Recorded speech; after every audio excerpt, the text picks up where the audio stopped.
There's a lot of folks in the Christian world who try and motivate others with guilt and shame instead of love. But personally, I feel you can't use negative force to get a positive result. It may work short term, but long term, no bueno. There are tons of verses in the New Testament comparing our relationship with Jesus as the bride to the bridegroom. So, does guilt, shame, and condemnation have a place in your marriage? And if it does, would you consider it a healthy marriage? So, why do we think that guilt, shame, and condemnation should have anything to do with our relationship with Jesus? I mean, doesn't Romans even say there is now no condemnation for those who are in Christ Jesus? I mean, a lot of us have been brought up with this shame, guilt, condemnation thing, and we cannot stop looking at where we think we've fallen short, or worse, we waste our time casting guilt, shame, and condemnation onto others. So for those of you who are in that boat, I want to tell you a personal story. Back in 2009, my stunning fiance and I were living in New Orleans, but we were getting married in North Carolina because that's where our families lived. The week before our wedding, we made the drive from New Orleans to NC, going through Mississippi, Alabama, Georgia, South Carolina, a mindless 13-hour drive. And for the initial portion of the drive, my wife took the lead. Now, the rental car we were using had no cruise control, and my wife has a lead foot, and we were in a hurry.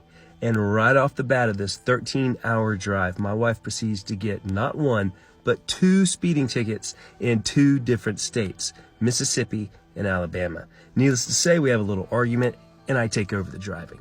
But after about 10 hours of driving, I'm a little tired, so she takes back over. And she proceeds to race right into a speed trap, picking up her 3rd ticket in 3 different states on the same day. As you can imagine, it was a lot tense. We've already blown our budget with the wedding, and my soon-to-be wife has picked up 3 speeding tickets in states we didn't live. Nightmare. I'm mad, she's mad, we're both freaking out. It's not good. So we have a week with family and friends. All the while I'm trying to figure out how we're going to pay this debt we're racking up.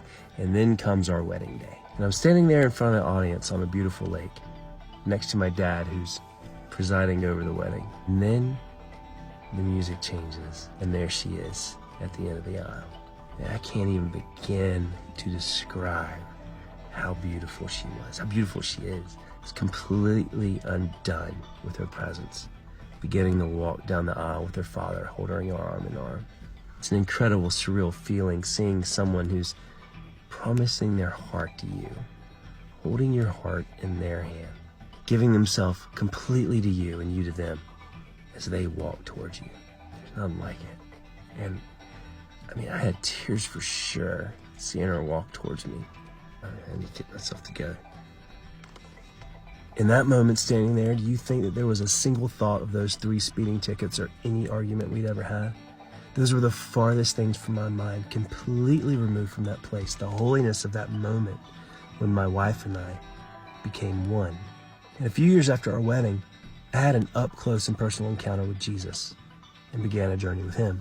And part of my struggle in my early days with Christ was coming out of the guilt, the shame, and the condemnation of my past. It was bad stuff. And I couldn't quite get over the hump, you know? This guilt of my old life and who I used to be was like this terrible weight around my neck, and I just couldn't get loose. Until one night when I was praying, asking for forgiveness for the millionth time, I heard a voice that said, "Ken, do you remember your wedding? When you saw your wife coming down the aisle?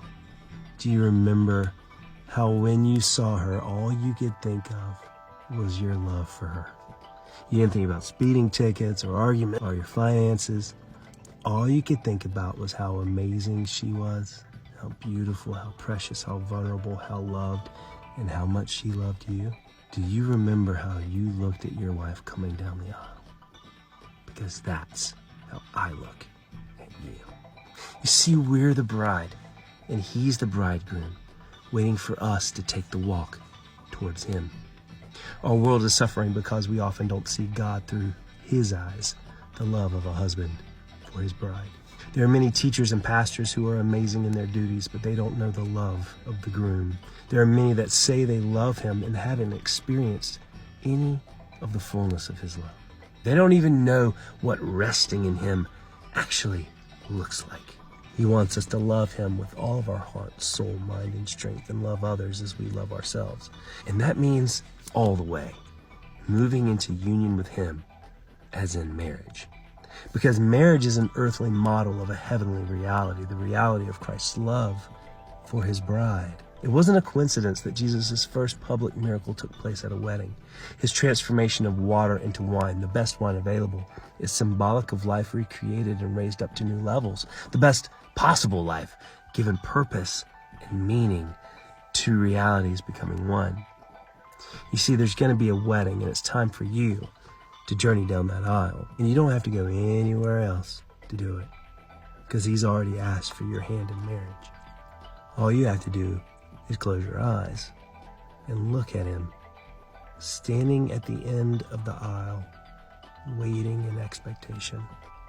Jesus is looking at you with his wide smile. And there's a longing in his eyes for you.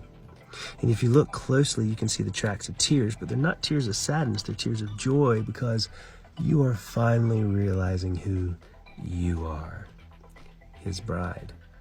You're his. You've always been his. That's your true reality. You just keep your eyes closed and imagine that the bridal chorus has sounded. The angels and the cloud of witnesses are standing, and they wait with expectation for your walk down the aisle.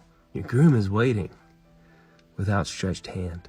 It's time for you to take your place and walk forward, fully restored and renewed in his sight.